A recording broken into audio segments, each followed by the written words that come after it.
시청자 여러분, JTBC 뉴스룸을 시작하겠습니다. 트럼프 대통령이 미국과 교역하는 주요 국가들에게 관세 서한을 보내겠다고 선언했습니다. 대미 수출품에 무거운 세금을 물리는 상호 관세, 그 적용을 한시적으로 미뤄놓은 시한의 만료가 나흘 앞으로 다가오자 이제부턴 개별적으로 당신네 나라는 몇 %의 관세를 내라, 이렇게 편지로 통보하겠다는 겁니다. 그러면서 최대 70%의 관세를 물릴 수도 있다고 못 박았는데 아직 본격 협상을 시작하지 못한 우리 정부로선 신경 쓰일 수밖에 없습니다. 저희 취재 결과 이재명 대통령이 이런 상황에서 미국과 대화의 물꼬를 제대로 트기 위해 대통령 특사를 보내는 방안을 검토 중인 걸로 확인됐습니다. 그에 앞서 오늘 당장은 통상교섭본부장부터 미국으로 떠나는데 첫 소식 워싱턴에서 정강현 특파원이 보도합니다. 여한구 통상교섭본부장이 오늘 저녁 워싱턴 방문을 위해 미국으로 출국합니다. 앞서 미국 측과 관세 협상을 하고 돌아간 지 일주일 만입니다. 고위급 면담 일정은 확정되지 않았지만 일단 급하게 출국을 서두르기로 했습니다. 트럼프 대통령의 압박성 발언이 결정적이었던 걸로 보입니다. We're going to be sending some letters out starting probably tomorrow, maybe 10 a day, to various countries saying what they're going to pay to do business with the U.S. 상호관세 유예 시한을 나흘 앞두고 일부 국가의 관세율 사전 통보를 시작하겠다는 겁니다. 트럼프 대통령은 상호관세 유예 기간을 연장하지 않을 방침이라고 거듭 확인했습니다. No, I'm not thinking about the pause. 유예 연장 가능성을 차단하고 각국의 합의를 압박하려는 의도로 풀이됩니다. 우리 정부는 유예 만료 시한인 현지 시간 8일까지 합의를 도출하기는 쉽지 않을 것으로 판단하고 있습니다. 지금 그렇다고 해서 7월 8일까지 끝낼 수 있는지도 확언하기 어려워요. 결국 유예 기간이 연장되지 않는다면 최종 관세율을 일방적으로 통보받을 가능성을 배제할 수 없게 됩니다. 복수의 정부 당국자는 JTBC에 여 본부장이 미국 측에 유예 기간을 연장해 줄 것을 최우선적으로 설득할 방침이라고 전했습니다. 이를 위해 알래스카 액화 천연가스 사업 참여 제안서를 미국 측에 먼저 제시하는 방안 등도 거론됩니다. 이른바 성실협상국으로 분류받아 유예 기간을 연장하고 추가 협상을 벌이겠다는 전략입니다. 사실 미국 상황이 굉장히 유동적입니다. 그래서 현재로서는 지금 모든 가능성이 열려 있다. 여 본부장은 귀국 비행편을 확정하지 않은 채 워싱턴에 머물면서 협상 상황에 실시간으로 대응할 방침인 것으로 파악됐습니다. 워싱턴에서 JTBC 정강현입니다. 이렇게 급박하게 돌아가는 미국 정세에 대응하기 위해 대통령실도 분주하게 움직이고 있습니다. 앞서 전해드린 대로 이재명 대통령이 이달 안에 미국에 특사를 파견하는 방안을 검토하는 걸로 저희 취재 결과 확인됐습니다. 한미 정상회담과 관세 협상의 계기가 될 걸로 보입니다. 유선희 기자입니다. 이재명 대통령이 이달 안에 미국에 특사를 파견하는 방안을 검토하는 것으로 확인됐습니다. 대통령실 고위 관계자는 JTBC에 미국을 포함한 주요국에 특사 파견을 검토하고 있다면서 미국 특사와 관련해 파견 시기와 방식 등을 알아보고 있다고 말했습니다. 내부 검토와 미국 측과의 조율이 진행되고 있기 때문에 확정되진 않았지만 파견 시기는 이달 안이 유력한 것으로 알려졌습니다. 한 외교 소식통은 한미 정상회담 시기와 방식, 의제 등이 특사의 임무에 포함돼 있기 때문에 파견 시기는 이달 안으로 추진하는 것으로 안다고 말했습니다. 이 대통령은 어제 기자회견에서 미국과의 관세 협상이 쉽지 않은 건 분명하다고 했습니다. 아직까지도 쌍방이 정확하게 뭘 원하는지가 명확하게 정리되지는 못한 상태입니다. 그러나 해법을 찾기 위해 노력하고 있다고 했습니다. 계속 노력하고 있다는 말씀드리고, 그리고 다방면에서 우리의 그 주제들도 매우 많이 발굴하고 있다, 그 말씀을 드립니다. 관세 협상의 문턱을 넘기 위해 미국과 주고받을 수 있는 다른 카드를 준비하고 이를 보다 구체적으로 조율하기 위해 한미 정상회담 전 특사 파견을 추진하는 것으로 보입니다. 이 대통령은 취임 사흘 만인 지난달 6일 트럼프 미국 대통령과 통화하고 이른 시일 안에 만나기로 했지만 지난 G7 정상회의에서 트럼프 대통령이 이스라엘, 이란 무력 충돌 사태로 급거 귀국하는 바람에 사실상 확정됐던 정상회담이 무산된 바 있습니다. 이 밖에 일본, 중국 등 주변국뿐 아니라 EU와 프랑스, 캐나다 등 우방에도 중량급 정치인들을 특사로 보내는 방안이 검토되고 있습니다. JTBC 유선입니다. 미국과의 관세 줄다리기만큼이나 침체된 국내 경기를 살리는 것도 새 정부 앞에 놓인 시급한 과제입니다. 정부가 이걸 위해 추진한 31조 8천억 원 규모의 추경 예산안이 막 국회 예결위를 통과했습니다. 오늘 저녁 본회의에 상정될 텐데 민생회복 소비 쿠폰과 대통령실 특활비 등 주요 예산을 놓고 끝내 여야가 합의에 이르지 못해서 처리는 민주당 단독으로 진행될 걸로 보입니다. 바로 국회로 가보죠. 자, 강기현 기자, 국회에서 추경안 아직 최종 처리된 게 아니죠? 네, 그렇습니다. 원래 오후 2시로 예정됐던 본회의는 계속해서 미뤄지고 있습니다. 여야가 합의점을 찾지 못하면서 앞서 추경안은 국회 예결위 소위와 전체 회의에서 국민의힘 의원들이 모두 퇴장한 가운데 민주당 단독으로 처리됐습니다. 민주당은 예결위 종료 이후에 의총을 열었는데요. 민주당 내에서도 이견이 나오고 있는 상황이어서 지도부는 잠시 후 의총을 다시 열기로 한 상황입니다. 민주당 의총이 마무리되어도요, 본회의에서는 여야의 찬반 토론이 치열하게 이어질 걸로 보입니다. 국민의힘은 본회의 표결에도 불참한다는 방침입니다. 여야가 어디에서 그렇게 부딪힌 겁니까? 네, 우선 이번 이 추경안 규모는 31조 8천억 원 규모입니다. 이 중 이재명 대통령의 대선 공약이었던 민생회복 소비 쿠폰에 12조 1,700억 원이 편성이 됐는데요. 국민의힘은 여기에 들어가는 국비를 비율을 조정하고 또 전 국민에게 소비 쿠폰을 주는 대신에 이 보훈수당이나 청년 도약계좌, 또 소상공인 바우처 지원 같은 사업을 늘려야 한다며 강하게 반발하고 있습니다. 국민의힘은 또 민주당이 대통령실 특수활동비 41억 원을 증액한 걸 두고도 문제 삼았는데요. 과거 윤석열 정부 시절에는 전액 삭감했던 걸 들어서 내로남불이라고 강하게 비판했습니다. 직접 들어보시죠. 상대방 의원들을 투명인간 취급하는 것도 아니고 이게 도대체 뭡니까?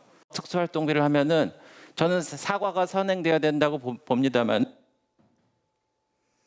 네, 이렇게 진통 끝에 통과된 이번 추경, 언제쯤 집행이 될까요? 네, 우선 이 정부는 내일 국무회의를 열고 추경안을 의결하겠다는 계획입니다. 이 민생회복 소비 쿠폰의 경우에 이번 달 안에 1차로 모든 국민에게 지급을 한 뒤 2개월 안에 상위 10%를 제외한 전 국민에게 추가로 10만 원을 지급한다는 계획입니다. 지금까지 국회에서 JTBC 강희연입니다. 네, 내각에서는 오늘 김민석 국무총리가 움직이기 시작했습니다. 첫 공식 일정으로 대통령실 앞에서 농성 중인 농민단체들을 만난 겁니다. 후보자 때부터 현장 행보를 시작한 김 총리는 새벽 총리가 되겠다고 했는데 이 소식은 조보경 기자가 보도합니다. 이재명 대통령으로부터 임명장을 받은 직후 김민석 총리가 찾아간 곳은 농민단체들의 농성 현장이었습니다. 송미령 농식품부 장관이 유임된 뒤 전농 등 농민단체들은 닷새째 대통령실 앞에서 송 장관 유임 취소를 요구하고 있습니다. 김 총리는 신발을 벗고 농민들 옆에 앉아 대화를 나눴습니다. 저 웃돌이 벗어도 되죠? 예. 더우니까. 더운데 고생들 하시고. 농민단체들은 농업사법을 농망사법이라 표현했던 송 장관을 유임한 것에 대한 불만을 토로했고 무능한 농업을 망치는 장관이었습니다. 빛의 혁명 뒤에 맞는 장관으로서 인정할 수가 없는 것입니다. 김 총리는 마음에 100% 공감한다면서 전 정부와는 다른 농업 정책을 펼 것이라고 설득했습니다. 상대적으로 현재까지 드러난 것으로는 내란 그 과정에는 좀 관여 정도가 덜한 거 아니에요. 국민주권 정부는 어떻게 보면 농민주권 정부이기도 하잖아요. 앞서 이 대통령은 김 총리의 임명장을 수여한 후 총리가 어떻게 하느냐에 따라 나라 운명이 바뀐다. 장관들이 임명되기 전이라도 차관들과 급한 업무를 처리해달라고 당부했습니다. 네, 잘 부탁드립니다. 김 총리는 새벽 총리가 돼 국정 운영의 체감 속도를 더 높이겠다고 답했습니다. 현재 총리실 산하로 기재부 예산 기능 등을 옮기는 방안이 추진되고 있는 만큼 일각에선 실세 총리가 될 것이란 전망도 나옵니다. JTBC 조보경입니다. 이런 가운데 어제 첫 기자회견을 마친 이재명 대통령. 오늘은 충청권을 찾아 대국민 소통을 했습니다. 특히 추경에 포함된 채무 탕감에 대해서 적극적으로 설명했고 대통령실 세종 이전에 대해선 개헌이 필요한 문제라며 국회의 사당은 속도를 내보겠다고 했습니다. 한민정 기자입니다. 이재명 대통령이 지난주 광주에 이어 대전에서 주민들과 타운홀 미팅을 가졌습니다. 첫 번째 주제는 소상공인 자영업자 악성 채무 해소. 오늘 국회를 통과한 추경에 예산이 반영된 내용입니다. 이 돈 때문에 죽음의 문턱까지 가 계신 분들도 많이 만났습니다. 저희가 오히려 어떨 때는 심리 상담가가 아닌가. 돌아가시지 말고 제발 방법을 찾아보자. 현장의 호소를 들은 이 대통령은 질문을 던졌습니다. 갚을 능력이 되는데 7년 지나면 탕감해 줄지 모르니까 신용불량으로 7년 살아보시겠습니까? 7년을 버텨가지고 그 빚을 탕감받기 위해서 안 갚고 한번 버틸 수 있겠습니까? 도덕적 해이를 우려해 채무 탕감에 반대할 일은 아니라는 겁니다. 또 빚을 갚을 도리가 없는 사람들을 구제해야 하는 게 사회 경제적 손실을 줄이는 방법이라고 강조했습니다. 이어 대전의 과학계 연구자들 얘기를 들은 이 대통령은 AI 등 첨단 산업 육성과 R&D 인재 양성을 위한 정부의 투자가 필요하다고 했습니다. 그러면서 현장의 목소리를 연구에 반영해달라 당부했습니다. 현장의 연구직들, 개인 연구자들, 연구 관련 스타트업 이런 아까 이런 선생님 같은 분들 이런 분들 의견을 좀 많이 들어주시기 바랍니다. 네, 진짜 필요한 연구를 하자. 정부에 보고하기 위한 연구하지 말자. 대통령 집무실이 언제 세종으로 오느냐는 질문을 받고는 개헌이 필요한 문제라며 현실적 대안을 제시했습니다. 그러나 제2 집무실을 짓는다. 그러니까 서울에서 근무하다가 일부는 또 대전에서 근무하고 그렇게 하는 것은 가능하다라고 하고 또 국회의사당을 세종의 의사당을 짓자. 그건 가능하다고 하니까 그건 좀 속도를 저희가 내볼 생각입니다. 대통령실은 오늘 행사는 참석자를 미리 선정하는 관행을 따르지 않고 선착순으로 주민 300여 명을 입장시켰습니다. JTBC 한민정입니다. 네, 이번엔 윤석열 전 대통령 2차 소환 조사를 하루 앞둔 내란 특검으로 가보겠습니다. 오늘도 이주호 교육부 장관과 박종준 전 경호처장을 소환 조사하며 윤 전 대통령 혐의 다지기에 집중하는 모양새인데요. 바로 가보죠. 자, 정수아 기자. 먼저 이주호 장관 조사는 어떻게 진행 중입니까? 네, 오늘 오후 1시 50분쯤 출석해 5시간째 조사가 이루어지고 있습니다. 윤석열 전 대통령의 직권남용 혐의를 확인하기 위해 비상계엄 전후 국무회의 상황에 대한 질문이 집중되고 있을 걸로 보입니다. 이 장관은 앞서 계엄 당시 국무회의에 위법성이 있다고 생각하느냐는 취재진 질문에는 일절 답하지 않고 들어갔습니다. 박종준 전 경호처장도 소환했는데 어떤 부분을 조사하고 있죠? 윤 전 대통령이 경호처를 동원해 체포영장 집행을 저지한 혐의와 비아폰 정보 삭제 경위 등을 확인하기 위해서입니다. 박 전 경호처장은 이 장관이 들어간 직후 출석했는데요. 취재진 질문에 짧게 입장을 밝혔습니다. 김성훈 전 차장은 비아폰 사태 책임자가 처장님이라고 떠미는데 어떻게 보시나요? 그런 여러 가지 관련된 사항들을 수사 과정에서 소상히 설명드리도록 하겠습니다. 네, 윤석열 전 대통령 2차 소환을 앞두고 관련 인물들을 굉장히 빠른 속도로 줄줄이 부르고 있는 건 아무래도 윤 전 대통령 혐의 다지기를 위한 거겠죠? 네, 특검은 지난달 28일 윤 전 대통령 1차 조사 이후 한덕수 전 총리, 김주현 전 민정수석, 김성훈 전 경호처 차장 등을 줄지어 소환 조사했습니다. 오늘 조사 역시 내일 있을 윤 전 대통령에 대한 2차 소환 조사에 앞서 윤 전 대통령의 혐의를 다지기 위해 속도를 내고 있는 겁니다. 특검은 윤 전 대통령 측 변호인단의 수사 방해 혐의와 관련해 경찰관 3명을 파견받아 수사를 진행하겠다 밝혔습니다. 또 윤 전 대통령의 체포 방해 혐의를 조사했던 박창환 총경에게도 내일도 조사를 맡기겠다는 방침입니다. 윤 전 대통령은 내일도 1차 소환 때와 마찬가지로 서울고검 1층 현관으로 출석할 예정입니다. 지금까지 서울고검 내란특검 사무실에서 JTBC 정수아입니다. 내란 특검이 윤석열 전 대통령이 사후 계엄 선포문에 관여했다고 판단하고 허위 공문서 작성 혐의가 있는지까지 수사 중인 걸로 파악됐습니다. 특수공무 집행 방해, 직권남용에 이어 새로운 혐의가 추가될 수 있는 겁니다. 김혜리 기자의 단독 보도입니다. 내란 특검은 사후 계엄 문건 의혹을 집중적으로 들여다보고 있습니다. 대통령실에서 비상계엄이 해제되고 뒤늦게 계엄 선포문을 만들어 적법성을 갖추려고 시도했다는 내용입니다. 강희구 전 대통령실 부속실장은 지난해 12월 5일 이 문건을 작성해 한덕수 전 총리와 김용현 전 국방부 장관의 서명을 받았습니다. 그리고 이틀 뒤 윤석열 전 대통령의 결재까지 이뤄졌습니다. JTBC 취재 결과 특검은 윤 전 대통령에게 허위 공문서 작성 혐의를 적용할 수 있는지 수사 중인 것으로 파악됐습니다. 특수공무집행방해와 직권남용 외에도 또 다른 혐의가 새롭게 추가될 수 있는 겁니다. 윤 전 대통령은 사후 부서가 가능하다고 주장했지만 사실 우리 부속실의 실장이 일단은 만들어 놓고 서명을 받았습니다. 그리고 반드시 사전에 해야 되는 것은 아니라고 생각합니다. 특검은 국무회의를 제대로 거치지 않은 절차적 하자를 숨기려고 허위로 공문서를 만든 것으로 보고 있습니다. 여기에 윤 전 대통령 역시 적법한 계엄 선포가 아니었다고 뒤늦게 인지하고 적극 관여했을 가능성에 주목하는 겁니다. 헌법 82조에 따르면 대통령의 국법상 행위는 문서로 하고 국무총리와 관계 국무위원이 부서해야 한다고 규정하고 있기 때문입니다. 앞서 한 전 총리는 문건에 서명을 한 지 사흘 만에 논란이 될 듯하니 없던 것으로 하자고 했고 윤 전 대통령도 이런 의견을 받아들여 폐기한 것으로 확인됐습니다. 계엄 사후 문건에 왜 서명을 했고 왜 폐기를 하셨는지 여쭤봐도 되겠습니까? 그 과정에서 윤 전 대통령과 소통이 따로 있었을까요?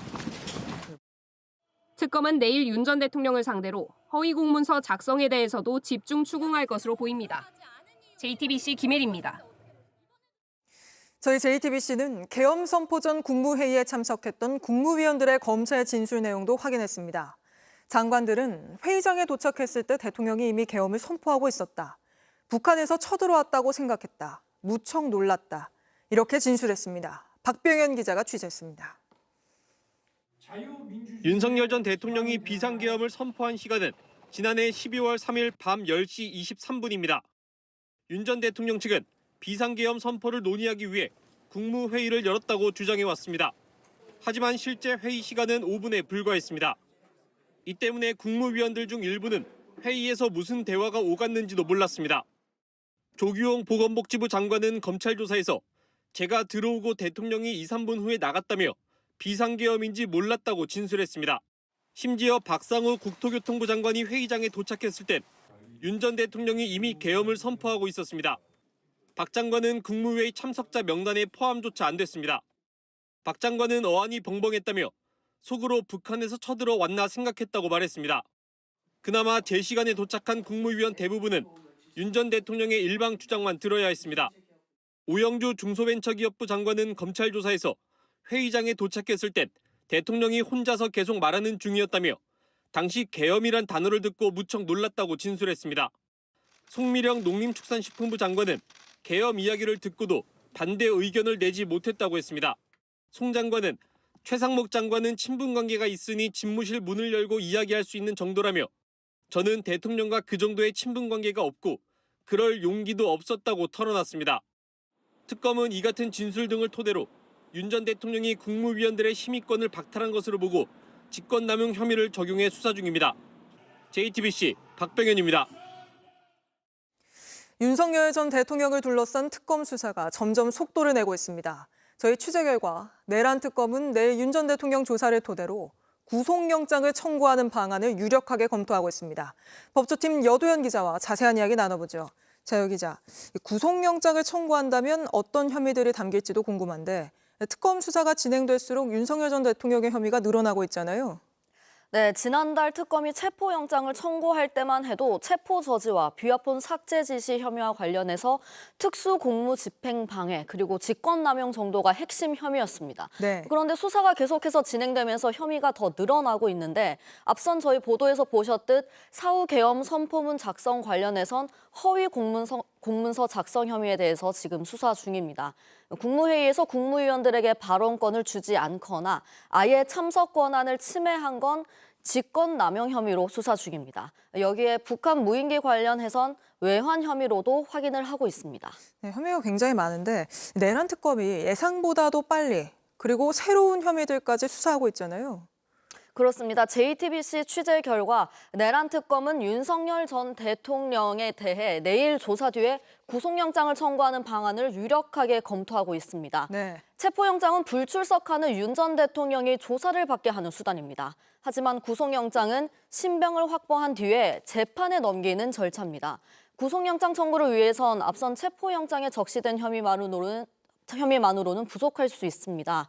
이 때문에 특검이 윤 전 대통령에게 적용할 수 있는 혐의들을 동시다발적으로 수사하고 있다는 분석이 나옵니다. 네, 구속영장 청구를 위해서는 구속 사유 역시 중요한 거 아닙니까? 혐의는 당연하고요.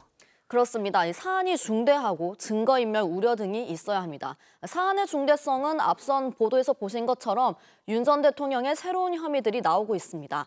증거인멸 우려는 윤 전 대통령이 경찰 단계에서 이렇게 3차례 불출석한 점, 또 앞서 특검 요구에도 불출석한 점 등이 고려될 수 있습니다. 네. 내란 특검은 사후 계엄 선포문이 폐기된 것도 증거인멸 우려와 연결될 수 있는지 살펴보고 있는 걸로 알려졌습니다. 결국 내일 윤 전 대통령 조사가 특검의 구속영장 청구 판단에 결정적인 영향을 주겠군요. 네, 내일은 체포 저지와 비화폰 삭제 지시는 물론이고 사후 계엄 선포문 작성과 국무회의 소집 경위, 또 여기에 외환 혐의까지 전방위적인 조사가 진행될 예정입니다. 네. 내일 조사가 특검으로선 구속영장 청구 여부를 확정짓는 결정적인 계기가 될 걸로 보입니다. 만약 구속영장을 청구하더라도 정확히 언제쯤 진행할지는 수사 상황을 좀 더 지켜봐야 합니다. 그런데 이게 수사 개시 한 달도 채 되지 않았는데 윤 전 대통령을 겨냥한 수사에 굉장히 속도를 내고 있는 거 아닙니까? 그렇습니다. 내란 특검이 출범하면 구속 취소 상태인 윤 전 대통령이 다시 구속될지가 가장 큰 관심사였습니다. 윤 전 대통령의 재구속 여부에 따라 특검의 성패가 갈릴 거란 평가도 나왔는데 그런 만큼 특검은 시작부터 윤 전 대통령 수사에 주력하고 있는 걸로 보입니다. 네, 알겠습니다. 오늘은 여기까지 듣죠. 여도현 기자였습니다. 지난해 10월 북한에서 포착된 무인기에 우리 군이 개입한 정황이 속속 드러나고 있습니다. JTBC 취재 결과 무인기를 날려보낸 날 당시 김용현 국방부 장관이 군 사령부 5곳에 경력금을 보낸 사실이 확인된 겁니다. 민주당은 경력금이 무인기 침투에 대한 치하라며 특검이 외환죄 수사에 속도를 내야 한다고 주장했습니다. 김필중 기자입니다. 북한이 백령도에서 이륙한 무인기가 평양 상공에서 발견됐다고 밝힌 지난해 10월 8일. 김정은 북한 국방위원장을 비난하는 삐라도 담겨 있어 자칫하면 북한의 도발로도 이어질 수 있는 상황이었습니다. 그런데 JTBC 취재 결과 이날 김용현 당시 국방부 장관이 군사령부 5곳에 각각 경력금을 보낸 것으로 드러났습니다. 드론을 보낸 드론사령부뿐 아니라 공군작전사령부, 지상작전사령부, 한미연합사령부와 합동참모본부에도 군사대비태세 유공이라는 명목으로 각각 300만 원 내외의 경력금을 보낸 겁니다. 국회 국방위는 최근 국방부 재정 관련 부서로부터 10월 8일 낮에 5개 사령부 재정 담당자에게 경력금을 보냈다는 보고를 받은 것으로 파악됐습니다. 경력금을 받은 5개 사령부는 군 무인기나 레이더를 관리하는 등 북한에 무인기를 보내면 정보를 파악할 수밖에 없는 곳입니다.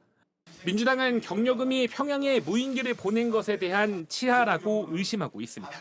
평양 무인기 침투 작전 준비하는데 고생 많았다. 오늘 밤 주저하지 말고 차질 없이 진행하라. 그리고 만약 북한이 대응 도발하면 강력히 대응하라. 이런 식으로 한 것으로 의심이 됩니다. 최근 내란 특검팀은 윤석열 전 대통령이 무인기 침투 소식에 박수치며 좋아했다는 현역 장교의 녹취도 확보했습니다. 여기에 경력은 지급 사실까지 드러난 만큼 민주당은 계엄 명분을 위해 북한의 도발을 유도했다는 외환죄 의혹 관련 특검 수사가 속도를 내야 한다고 촉구했습니다. JTBC 김필준입니다. 경찰이 이상민 전 장관의 자택을 압수수색할 당시 집안에서 현금 다발을 발견했다고 어제 저희가 단독 보도해드렸는데 저희 취재 결과 당시 압수수색을 했던 경찰들은 특검에서 압수수색 대상이 아니라 돈을 세는 기계인 개수기로 정확히 얼마인지 세지 못했다는 취지로 진술했습니다. 김지훈 기자입니다. 경찰은 올 2월 이상민 전 행정안전부 장관의 자택을 압수수색했습니다. 비상계엄 당시 이 전 장관이 언론사 단전 단수를 지시한 혐의를 수사하기 위해 영장을 받은 겁니다. JTBC는 당시 압수수색에 참여했던 경찰들이 이 전 장관의 집에서 현금 다발을 발견했다고 내란 특검에 진술한 사실을 확인했습니다. 당시 압수수색에 참여했던 경찰은 특검에 현금 뭉치는 압수 대상이 아니라 돈을 압수하지 못했고 돈을 세는 기계인 개수기가 없어 정확한 액수를 세보지 못했다고 진술한 걸로 파악됩니다. 경찰은 당시 발견한 현금이 적지 않은 액수라고 보고 있습니다. 이상민 전 장관은 JTBC에 사실 무근이라고 전해왔습니다. 근거도 없고 사실하고 저는 말도 안 되는 사실 근거 가지고 취재를 하는 데 대해서는 제가 원하지 않습니다. 그 당시 저는 없었어요, 집에. 이 전 장관은 다른 언론엔 돈은 있었지만 몇백만 원 정도 비상금 수준이었다고 해명했습니다. 내란 특검은 이 전 장관의 돈다발 의혹 관련 수사를 이어갈 걸로 보입니다.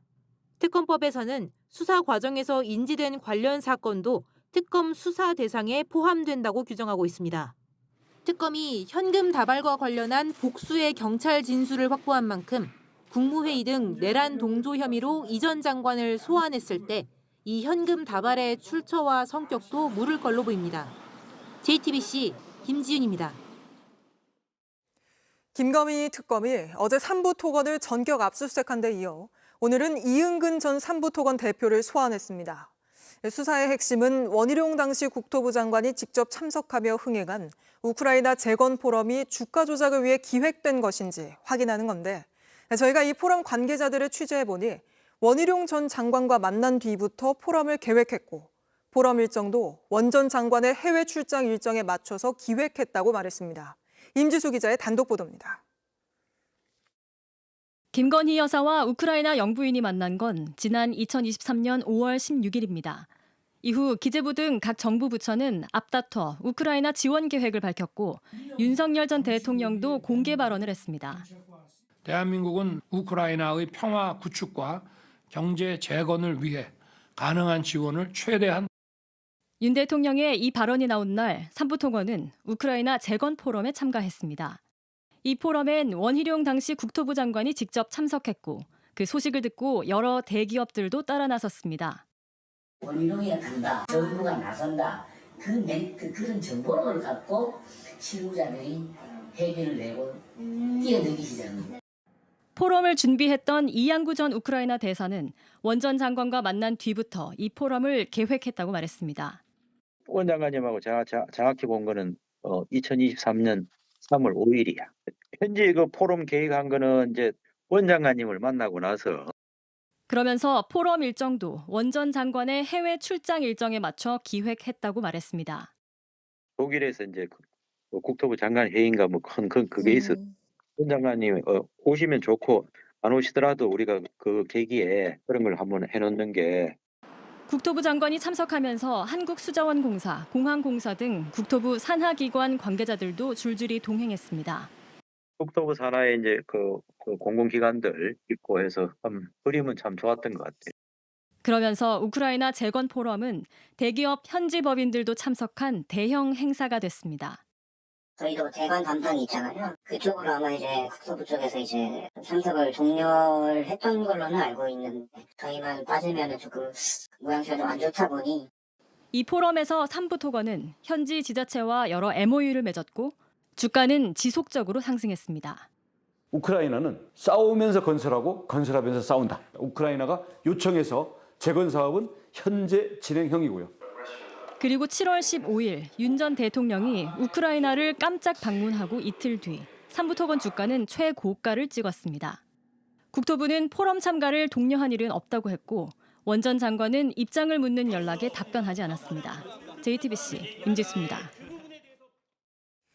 김건희 특검은 삼부토건 주가 조작 의혹과 김 여사의 관련성도 들여다보고 있습니다. 도이치모터스 주가 조작의 공범이자 김 여사 계좌 관리인으로 불리는 이종호 씨가 내일 3부 체크하라는 발언을 한 게 결정적인데 이 씨는 김 여사 연락처도 없다고 주장하고 있습니다. 그런데 저희가 이 씨와 김 여사와의 관계를 보여주는 또 다른 녹취를 확보했습니다. 김지아 기자의 단독 보도입니다.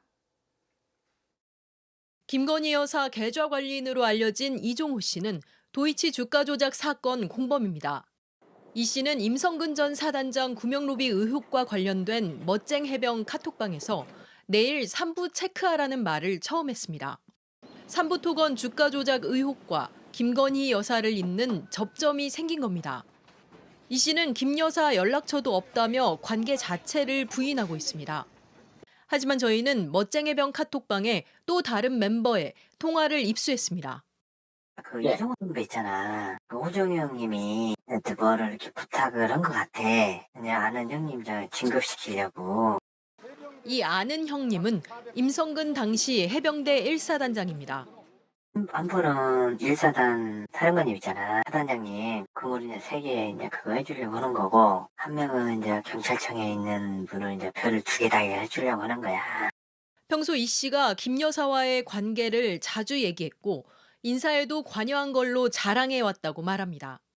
확실히 그 여사님하고는 직접 통화도 하고 그런다고 하더라고. 내가 열심히 해서 꼭 애들은 이 정권 때 다 올려놓을 테니까 그것만 지켜봐라. 그랬다는 거야.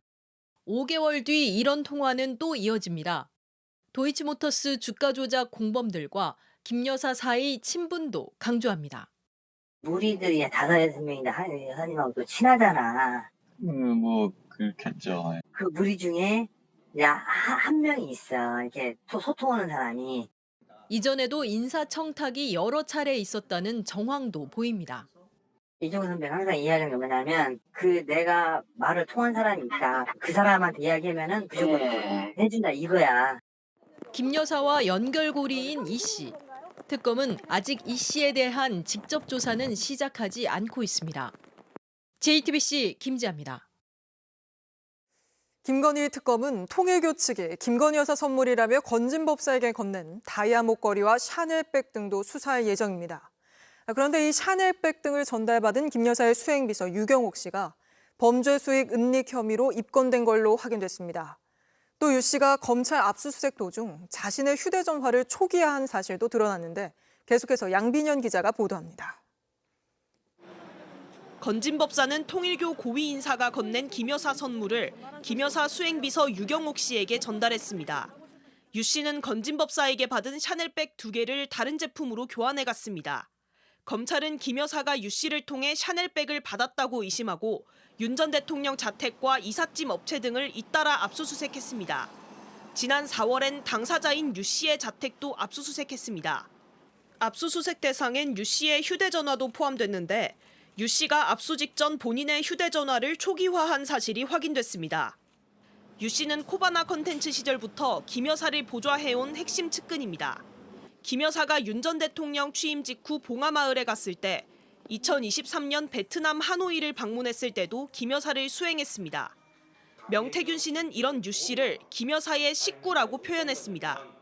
김 여사 측은 유 씨가 김 여사 모르게 샤넬백을 받고 전달도 하지 않았다고 주장하고 있습니다. 검찰은 유 씨가 건진법사로부터 받은 샤넬백을 새 제품으로 교환한 뒤 다시 건진에게 돌려줬다는 해명이 신빙성이 없다고 보고 있습니다. 이에 따라 최근 유 씨를 범죄 수익 은닉 혐의로 입건한 뒤 사건을 특검에 이첩했습니다. 검찰 수사팀은 특검에 유 씨가 샤넬백을 교환한 경위를 설명하면서 추가 대금은 타인 명의 신용카드로 결제해 범죄 수익 등 취득과 처분을 가장했다고 했습니다. 통일교 측의 김 여사 선물을 공식적으로 범죄 수익이라고 명시한 겁니다. 특검은 곧 피의자 유 씨를 소환해 조사를 이어갈 것으로 보입니다. JTBC 양빈현입니다. 저희 JTBC는 내란 세력 옹호에 앞장섰던 국가인권위원회의 민낯을 집중 보도해드렸습니다. 그런데 인권위가 내란 사태뿐 아니라 고 최상병 사건 관련해서도 인권 수호보다는 특정 세력을 비호하려는 모습을 보인 게 확인됐습니다. 그 상황이 담긴 비공개 회의 녹음 파일을 저희가 확보했는데 먼저 김일환 기자가 단독 보도합니다. 박정훈 전 해병대 수사단장은 최상병 사건 당시 수사 외압 의혹을 제기했다가 항명 혐의로 수사를 받았습니다. 군인권센터는 박 전 단장이 인권을 침해받고 있다며 인권위에 진정을 냈지만 기각됐습니다. JTBC는 기각 결정이 내려진 지난해 1월 인권위 군인권보호위원회 회의 녹음 파일을 입수했습니다. 위원장인 김용원 의원은 회의가 시작되자마자 판단 없이 안건을 종결하는 각하를 주장합니다. 본격적으로 재판이 진행되고 있는데 우리가 그 부장님 처분을 그 자체를 취소하라고 권고한다. 그러니까 역사를 지금 이 사건으로 바꿀 만한가. 차라리 각하를 해주는 것이. 인권위 조사관이 판단 자체를 하지 않는 건 어렵다고 하자 기각으로 방향을 틉니다. 하지만 회의에 참석한 3명 중 원민경 위원 1명은 기각에 반대했습니다. 3명이 모두 찬성하지 않으면 안건을 의결할 수 없는데도 김 의원은 표결을 강행하려 합니다. 오늘 결정을 하도록 하겠습니다. 잠시만 조금 쉬었다가 저도 생각을 정리하고. 아니요, 그렇게 하지 않겠습니다. 아니, 위원장님. 자, 결정하겠습니다. 표결을 실시합니다. 위원장님. 1분 안에 찬성과 반대 중 하나를 고르라며 압박하더니 결국 원 의원의 의견을 무시하고 기각을 결정합니다. 표결 1분 후에 표결 절차를 마치도록 하겠습니다. 1분을 더 드리겠습니다. 잠시 회의하시고 5시 반에. 그렇게 하지 않겠습니다. 1분도 충분히 경과를 한 것 같고 그 기권으로 정리를 하겠습니다. 기각 결정을 하도록 하겠습니다. 동의하지 않습니다. 김 의원은 회의에 앞서 이종섭 당시 국방부 장관과 통화했던 것으로 드러났습니다. 최상병 특검은 두 사람의 통화 내용과 기각 결정의 연관성을 수사하고 있습니다. JTBC 김일환입니다. 저희가 입수한 녹음 파일에는 김용원 인권위원이 지난해 발생한 육군 훈련병 사망 사건을 어떻게 다뤘는지도 상세히 담겨 있었습니다. 내란을 주도한 군 지휘관들의 인권 보호에는 앞장섰던 김 위원. 훈련병 인권을 보호하는 일에는 소극적이었던 걸로 나타났습니다. 계속해서 오원석 기자입니다. 지난해 5월 육군 12사단 신병교육대에서 군기훈련, 이른바 얼차려를 받던 훈련병이 쓰러져 끝내 사망하는 일이 벌어졌습니다. 해당 부대 중대장과 부중대장이 규정을 어기고 완전 군장을 한 상태에서 달리기와 팔굽혀펴기를 시킨 것으로 알려져 논란이 됐습니다. 그런데 인권위는 훈련병 사망 열흘이 지나서야 직권조사에 나설지 논의했습니다. 한 차례 연기된 끝에 회의가 열려 늑장대처럼 비판이 나왔지만 군인권보호위원장인 김용원 위원을 비롯한 다수는 시급한 사안이 아니란 반응을 보였습니다.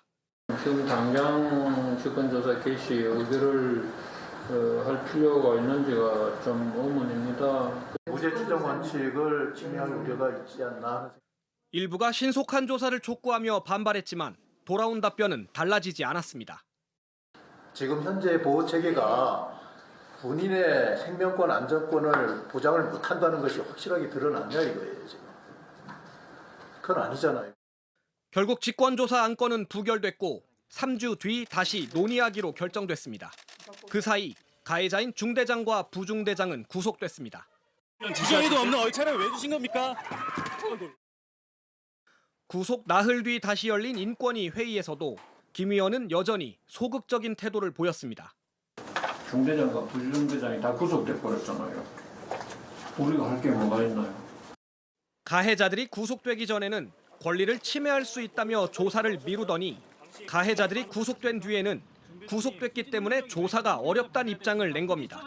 김 의원은 갖가지 이유를 들어 소극적인 태도로 일관했고 결국 지난해 10월 인권위는 이 사건에 아무런 의견을 내지 않기로 결정했습니다. JTBC 오원석입니다.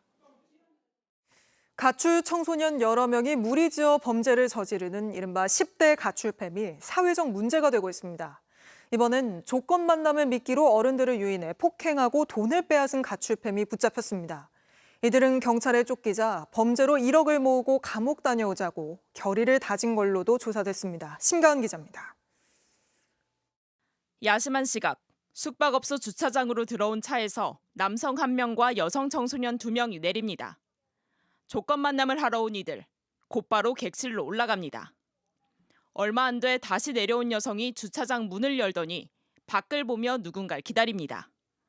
벌떡 일어나 다급하게 손짓을 하는데 차를 따라온 남성 청소년 3명을 부르는 거였습니다. 무리를 지어 객실을 급습한 이들은 성인 남성을 포위하고 마구 때렸습니다. 담배와 커터칼로 잔인하게 상해를 입히면서 영상까지 찍었습니다.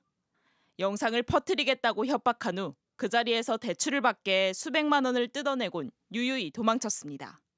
남자가 이 복도에 뛰어나온 걸 놀려가지고 살려달라고 사람 수행해서 자기 죽이려고 한다는. 청소년들은 이렇게 인적이 드문 숙박업소로 피해자들을 유인했는데요. 차를 대면 바로 객실이 나오는 일명 무인텔만 골라다니면서 눈을 피했습니다. 조건 만남을 미끼로 조직적인 강도 상해를 벌인 이들은 적게는 14살, 모두 중고등학생 나이인 가출 청소년이었습니다. 갈취한 돈을 나눠받지 못한 여성이 경찰에 찾아가 자수를 하면서 범행이 드러났습니다. 하지만 경찰에 쫓기면서도 개의치 않고 조직을 충원해 범행을 이어갔습니다. 감옥에서 1, 2년 살고 나오면 그만이라며 1억 원을 모아 감옥 갔다 오자고 결의까지 다졌습니다. 8일 만에 4명에게 돈을 빼앗은 이들, 결국 붙잡혔습니다. 경찰은 범행에 가담한 6명 중 5명을 구속하고 여죄를 수사하고 있습니다. JTBC 심가은입니다. 부모가 밥벌이로 집을 비운 사이 불이 나서 아이들이 숨지는 안타까운 일이 잇따르고 있습니다. 정부가 뒤늦게 심야 돌봄을 확대하겠다고 밝혔지만 얼마나 효과를 낼 수 있을진 미지수입니다. 송승환 기자입니다.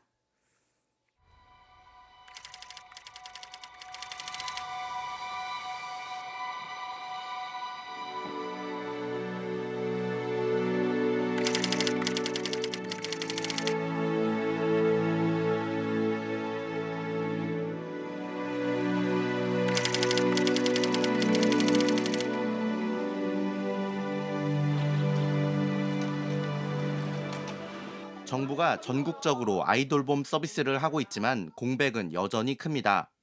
신청을 해도 아이돌보미를 배정받기까지 걸리는 대기 시간은 33일 가까이 됩니다. 특히 야간이나 주말 땐 긴급 돌봄 서비스를 신청할 수 있지만 수락한 돌보미가 없으면 허사입니다. 제가 그 집 옆에 있었으면 엄마 집에 없는 시간에 내가 집에 데리고 있을게. 출산율도 높이고 이러려면 그 아이들을 국가에서 책임지고 키워줘야 돼. 밤에 일하는 부모들에겐 비용도 큰 부담입니다. 야간에는 1.5배 더 내야 합니다. 전문가들은 더 이상 각 가정의 문제로 축소해선 안 된다고 지적합니다. 야간 시간대라든지 아니면 새벽 시간대라든지 이제 취약계층일수록 이 특수 공급이 이루어져야 되는 시간대잖아요. 필요에 따라서 좀 유연하게 좀 적용될 수 있는 돌봄이. 그나마 일부 지자체가 아침부터 밤 12시까지 초등학생을 돌봐주고 있습니다. 2시간 전에 신청을 해주시면 저희가 돌봄을 매칭해드리고 긴급 돌봄을 진행하고 있습니다. 혼자 아이를 키우는 A씨는 주말 출근 때 적잖은 도움을 받는다고 했습니다. 아침부터 오후 3시까지 이용을 한 적이 있었습니다. 다행히도 이제 마음 놓고 이제 행사 업무에 이제 임할 수 있었고. 정부는 뒤늦게 심야 돌봄에 대한 수요 조사를 하고 이용 시설도 확대하겠다고 오늘 밝혔습니다. JTBC 송승환입니다. 러브버그로 많은 시민이 불편을 호소하고 있는데 그중에서도 특히 무인 점포의 피해가 심각하다고 합니다. 24시간 불이 켜져 있는 데다 사람이 없어 새벽만 되면 이렇게 새까맣게 러브버그가 몰려들고 있는 건데 감당이 안 되자 손해를 감수하고 새벽에 문 닫는 가게들까지 나오고 있습니다. 양전진 기자가 현장 취재했습니다. 새벽녘 환하게 불이 켜진 24시 무인 세탁소. 창문 곳곳에 러브버그들이 새까맣게 다닥다닥 매달려 있습니다. 가게 안쪽으로 한번 들어가 보니 입구부터 이렇게 러브버그 사체가 깔려 있고 심지어 천장이나 세탁 건조기에도 붙어 있는 모습을 확인할 수 있습니다. 인근 24시 무인 카페는 상황이 더 심각합니다. 너무 많이 달라붙어 문을 열기도 어렵습니다. 테이블 밑부터 천장까지 러브버그가 자리를 차지했습니다. 주위가 어두울 때 특정 어떤 한 공간에 이제 강한 빛이 이렇게 있으면 얘네들은 그 빛에 이렇게 쏠리는 그런 습성이 있습니다. 무인 점포를 연 취지가 무색하게 점주는 물론 부모님까지 나서 매일 새벽 기도를 가기 전 러브버그 수천 마리를 치우고 있습니다. 오늘은 조금 지금 보니까 좀 줄어드는 것 같아요. 어제는 그럼 어느 정도였어요? 이 유리창이 거의 안 보일 정도였었죠. 한 5분, 10분만 지나도 또 이렇게 또 똑같은 현상이 일어나니까. 닫아야 되지 않냐. 그래서 당분간 너무 많으니까 정말 짜증이 났지. 24시간 무인 카페는 손해를 감수하고 새벽에 문을 닫기로 했습니다. 보시는 것처럼 러브버그 퇴치가 어려워서 밤 11시부터 새벽 6시까지는 당분간 영업을 중단한다는 안내문도 붙어 있습니다. 코로나 때도 저희가 문을 닫은 적은 없거든요. 손님들도 들어오려다가 말고 기겁하시고 하루에 한 번 정도만 와도 되는 정도였는데 지금은 대여섯 번 와가지고 하고. 올해 인천시 러브버그 민원은 4배 가까이 늘었습니다. 상황이 심각해지자 한 무인 점포는 러브버그 청소 알바를 채용해야 했습니다. 보는 것 자체가 사람들한테 혐오감을 주는데 이게 무슨 익충인가? 이것 자체로도 해충 아닌가 싶고. JTBC 양정진입니다. 배를 타고 1시간을 들어가야 하는 섬에서 한 남성이 심정지로 쓰러졌습니다. 구급대원도 없는 오지인데 119 구급대원이 이렇게 영상통화를 걸어 주민에게 응급처치 방법을 알려주고 주민이 가르쳐준 대로 잘 따르면서 남성을 살렸습니다. 정영재 기자입니다. 마을 회관에서 70대 남성이 쓰러졌다는 119 신고가 접수됐습니다. 주민들이 심폐소생술을 하는 중에 영상통화가 연결됩니다. 이렇게 생겼어요. 환자분 지금 하고 있어요. 지금 가슴 더 걷어보세요. 거기 아닌 것 같아요. 그 위쪽으로 가셔야 돼요. 충남 보령에서 뱃길로 1시간 떨어진 섬 녹도에서 지난주 벌어진 일입니다. 구급차도 없는 섬 지역. 심장 질환이 있어 당장 병원으로 옮겨야 했지만 한 대뿐인 헬기는 정비 중이어서 출동할 수 없었습니다. 구급대원은 심폐소생술 영상을 보여주면서 자세를 바로잡습니다. 양쪽 젖꼭지 사이에 팔팔한 뼈 두 손 포개시고 누르세요. 네, 누르세요. 가슴 압박 누르세요. 팔꿈치 굽혀지지 않게. 가슴에 자동 심장 충격기를 연결하고 15분 동안 응급처치를 이어가던 순간 쓰러진 남성이 얼굴을 찡그립니다. 얼굴 찡그리네요. 멈추세요. 얼굴 찡그리시네요. 네, 깨워보세요. 눈 떠보시라고. 아저씨, 눈 떠보세요. 구급대원 입에서 안도의 탄식이 터집니다. 눈 떴어요. 됐어요? 의식 돌아오셨네. 네, 가슴 압박 너무 잘하셨어요. 기억나시냐고, 여기 어디냐고 한번 물어봐요. 아저씨, 여기 어디예요? 좀 다행이다, 다 너무 기쁘다 했지만요. 녹도라는 또 특수한 지리적인 조건 때문에 그 다음에 절차를 밟아야 해서 긴장은 늦출 수가 없었습니다. 무섭고 진짜 돌아가시나 했는데 이렇게 돌아와서 호흡이 돌아와서 너무 다행이다 생각했어요. 쓰러진 남성은 헬기를 타고 병원으로 옮겨져 건강을 회복하고 있습니다. JTBC 전영재입니다. 트럼프 대통령이 하나의 크고 아름다운 법안이라고 이름을 붙인 감세 법안이 미국 의회를 통과했습니다. 자신의 공약인 대규모 감세와 이민 규제를 위해 부채 한도를 6,800조 넘게 늘리는 동시에 의료와 복지 예산은 대폭 삭감하는 법안입니다. 미국 안에선 부자 감세를 위해 저소득층을 외면하고 있다는 비판이 거세지고 있습니다. 최수연 기자입니다. 트럼프 대통령의 핵심 국정과제를 총망라한 감세 법안이 미 연방의회를 최종 통과했습니다. 찬성 218표 대 반대 214표로 공화당에서 2명의 이탈표가 나왔지만 법안을 막기에는 부족했습니다. 법안의 핵심은 대규모 감세와 함께 저소득층을 위한 각종 보조금과 복지 축소입니다. 미국은 앞으로 10년 동안 개인과 법인을 포함해 4조 5천억 달러, 우리 돈 6천조 원이 넘는 세금을 덜 걷습니다. 불법 이민자 차단과 미국 본토 방어를 위한 골든돔 구축 등 국방비도 대폭 늘렸습니다. 트럼프는 줄어든 세수를 복지 혜택을 축소해서 충당하겠다는 계획입니다. 저소득층 의료 지원을 위한 공공보험인 메디케이드와 각종 청정에너지 보조금을 포함해 1,640조 원을 깎을 예정입니다. 미국 내에서는 당장 부자 감세를 위해 저소득층을 외면한다는 비판이 나옵니다. 영국 가디언지도 이번 법안이 가난한 자를 털어 부자를 주는 역 로빈 후드법이라고 평가했습니다. And they're going to be destitute and they're not going to be able to have their Medicaid. 다만 이번 법안이 단기적으로는 기업 실적 개선과 주가 상승 효과로 이어질 거란 기대도 있습니다. 자산운용사인 웰링턴 매니지먼트는 이번 법안이 내년 미국의 경제 성장률을 최대 0.5%포인트 높이겠지만 장기적으로는 재정 건전성에 악영향이 불가피하다고 분석했습니다. JTBC 최수연입니다. 중국 시진핑 주석은 3연임을 하며 10년 넘게 절대 권력자로 집권하고 있죠. 최근 들어 시 주석의 권력에 이상이 생겼다는 얘기가 흘러나오고 있습니다. 내부 권력 다툼으로 시 주석이 조만간 자리에서 물러날 수도 있다는 주장까지 나왔는데 베이징에서 이도성 특파원이 따져왔습니다. 지난 월요일 열린 중국 공산당 중앙정치국 회의입니다. 시진핑 국가주석이 주재했는데 리창 국무원 총리를 비롯한 최고위급 지도부가 한자리에 모였습니다. 习近平指出，推进自我革命必须固本培元，增强党性。 시 주석의 건재가 과시된 자리지만 중국 외부에서는 시 주석이 조만간 실각할 거란 추측이 끊이지 않고 있습니다. 주로 반중 매체들이 보도해왔는데 최근 미 백악관 국가안보보좌관 출신 인사가 언급하면서 일파만파 번졌습니다. 시진핑 라인으로 불리던 군부 고위 인사들이 연이어 숙청됐다는 점을 근거로 들었습니다. 涉嫌严重违纪，经党中央研究，决定对苗华停职检查。 핵심 권력인 중앙정치국원들의 인사이동과 국가 중대사를 결정할 별도의 기구가 생긴 점도 이러한 주장에 힘을 실었습니다. 设立党中央决策议事协调机构，是健全党中央对重大工作集中统一领导。 하지만 중국 체제 특성상 시 주석이 곧바로 물러날 것이라곤 상상하기 어렵습니다. 여전히 외교 무대와 주요 회의 전면에 나설 만큼 권력도 공고합니다.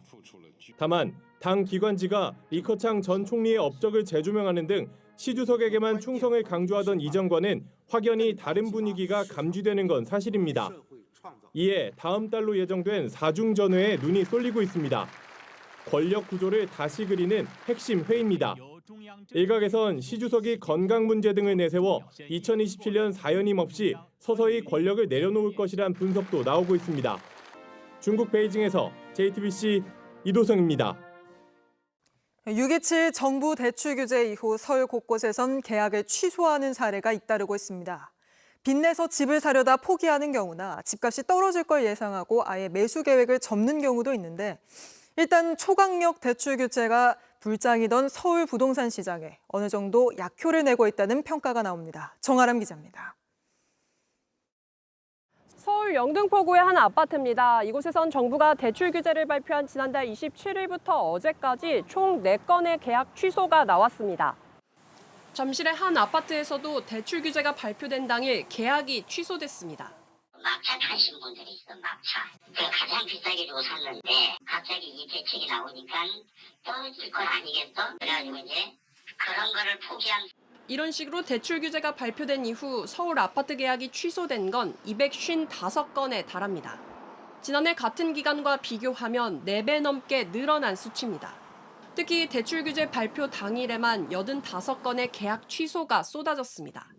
10억에서 20억 사이가 취소 건이 가장 많았고 뒤를 이어 10억 미만 아파트에서도 취소 건이 많았습니다. 정부 강경책으로 자금 계획이 틀어지고 집값 하락이 예상되자 매수를 포기한 사례가 늘어난 거로 풀이됩니다. 여기다 그간 부동산 대책에 대해 직접적인 언급을 삼갔던 대통령까지 이번 대출 규제는 맛보기라고 언급하면서 불장 분위기는 한풀 꺾이는 분위기입니다.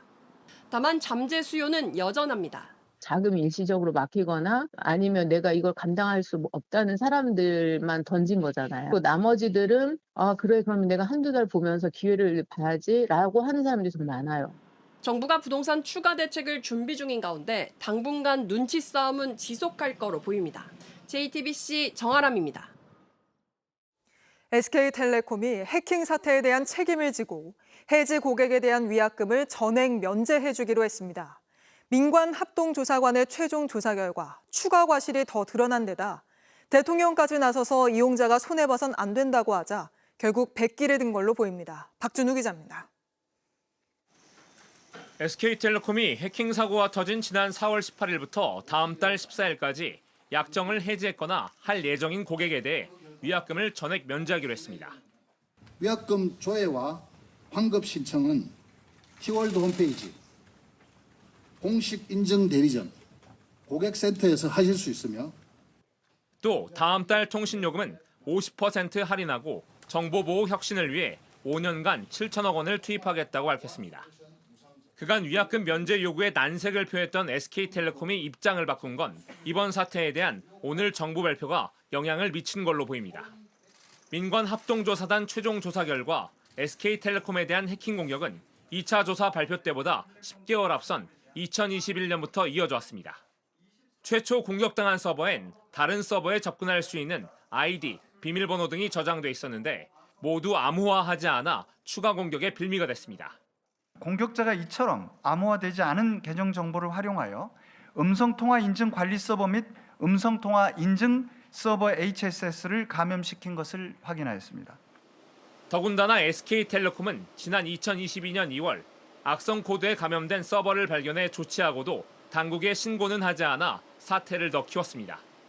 지난 4월 해킹 사태가 본격화한 후엔 정부의 자료 보전 명령을 어기고 임의로 서버 2대를 포렌식 분석이 불가능한 상태로 만들어 제출한 사실도 새롭게 드러났습니다. 정부는 이와 관련해 SK텔레콤에 대한 수사를 의뢰하기로 했습니다. 지난 4년 동안 감염된 서버는 총 28대, 발견된 악성 코드는 33종으로 사실상 SK텔레콤 가입자 전원의 유심 정보가 유출됐습니다.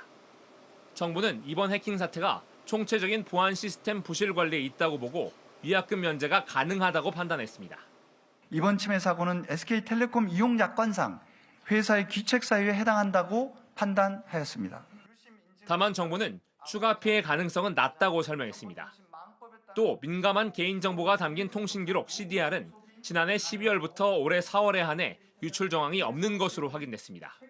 JTBC 박준호입니다. 뛰는 점심값에 부담이 커진 직장인들이 구청이나 공공기관에 있는 구내식당에 몰리고 있습니다. 어느 구내식당이 맛있는지 맛집 구내식당 지도까지 공유되고 있습니다. 이희정 기자입니다. 서울 시내 한 구청 구내식당입니다. 점심시간을 앞둔 11시 반부터 사람들로 북적입니다. 구내 직원들뿐 아니라 일반인들도 걸음을 빨리해 한 끼를 해결합니다. 일주일에 그래도 한 세네 번 이용하는 것 같아요. 또 물가도 좀 비싸서 약간 식비를 아끼려고 하고 있습니다. 인근 상인들은 손님을 뺏긴다며 반발하지만 가성비 좋은 구내식당 지도까지 온라인상에 공유되고 있습니다. 일부 대학과 공공기관 구내식당은 맛집으로 입소문도 났습니다. 초저가 간편식 상품을 앞세운 편의점 도시락이나 무한 리필이 가능한 뷔페형 식당도 다시 인기입니다. 한 끼 먹으려고 해도 10,000원이 다 넘어가다 보니까 9,000원, 8,000원대로만 나와도 편히 먹을 수 있을 것 같아요. 최근 5년 새 전체 소비자 물가 지수가 16% 오르는 동안 외식 물가는 25%나 올랐습니다. 통계청이 집계하는 외식 품목 39개 중 피자를 제외한 38개 품목세 값이 1년 전보다 상승했습니다. 더 큰 문제는 고환율과 식재료의 가격 인상, 인건비 등 물가 불안을 야기하는 추가 요인들이 줄줄이 기다리고 있다는 점입니다. 중소기업이나 또는 외식 업계에 대한 지원 정책, 글로벌 공급망 문제 같은 것들이 다발하기 때문에 이런 부분에서 가격 안정화 정책 같은 것들이 반드시 필수적이다. 정부가 내년부터 직장인의 점심값을 지원하는 사업을 검토하고 있습니다. 정부와 기업, 지자체가 근로자 한 명당 식비를 1,000원에서 2,000원 정도 지원해서 부담을 줄여주자는 겁니다. 하지만 물가 상승은 당분간 꺾일 기미가 보이지 않아 지갑 사정은 더 어려울 걸로 보입니다. JTBC 이희정입니다.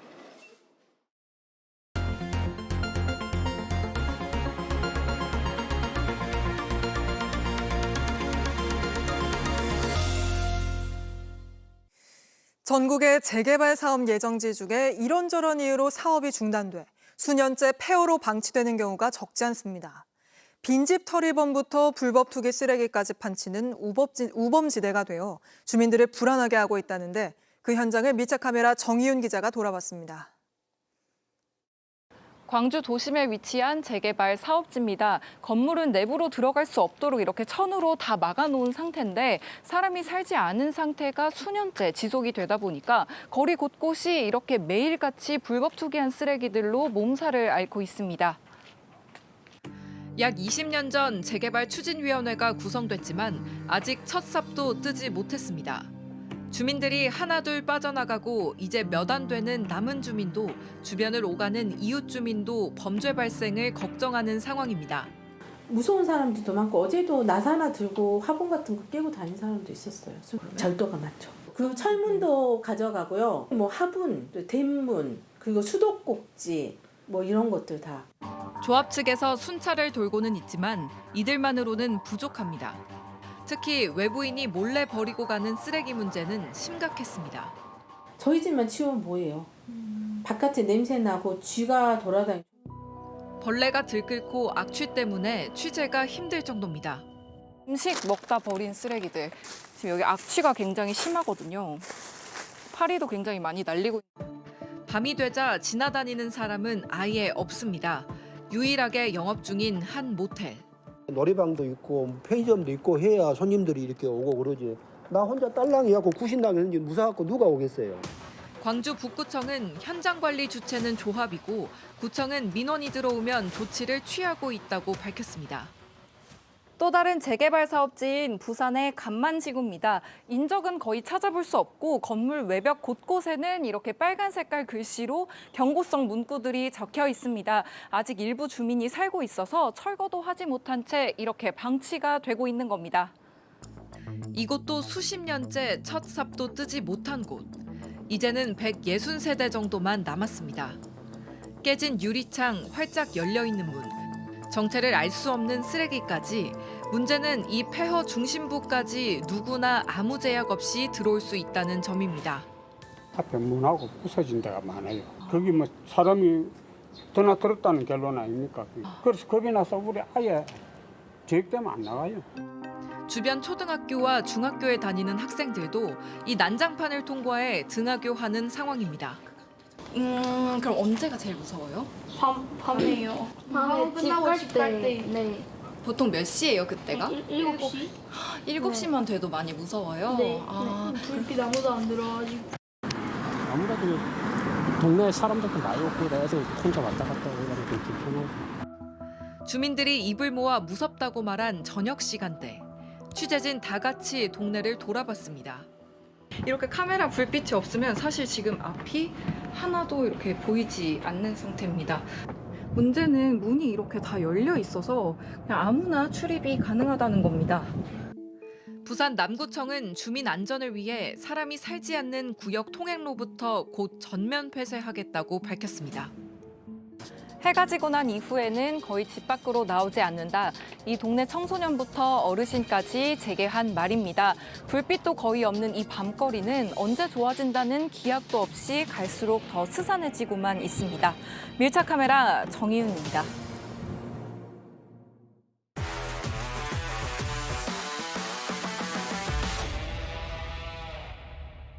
스포츠 뉴스입니다. 지난주 우리 축구는 기성용 선수의 갑작스런 이적 얘기에 놀랐죠.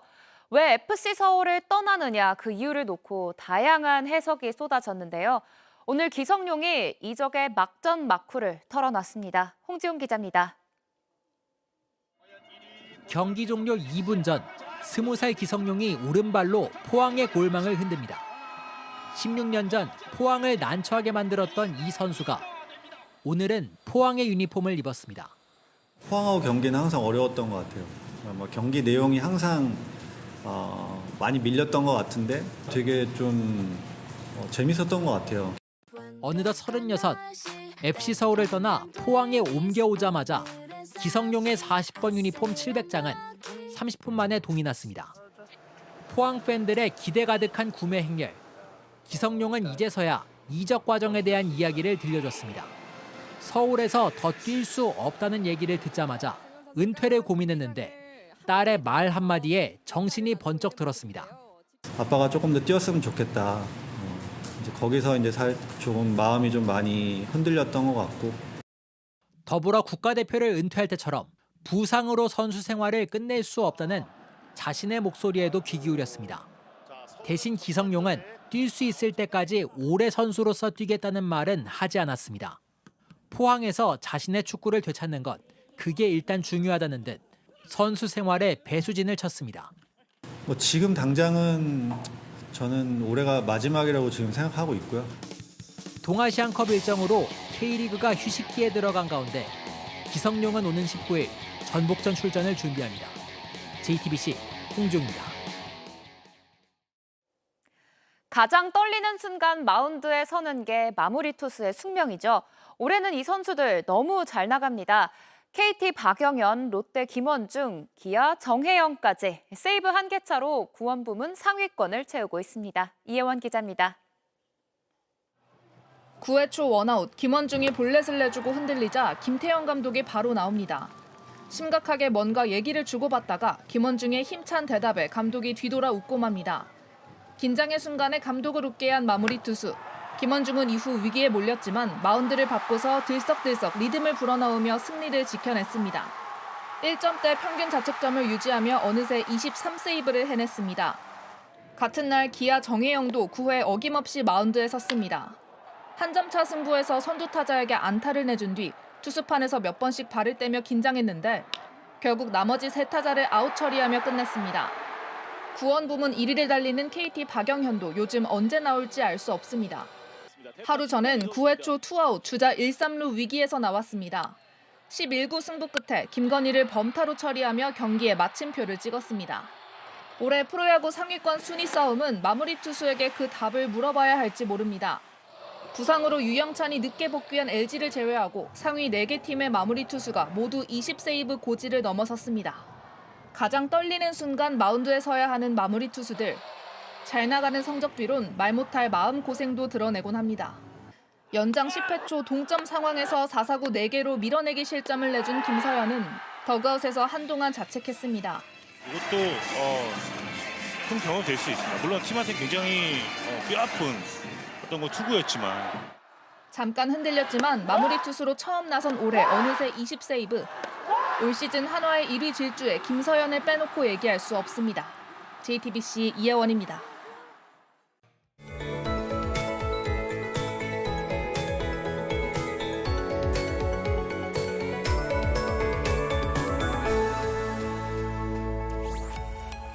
높은 습도가 더위에 힘을 보태고 있습니다.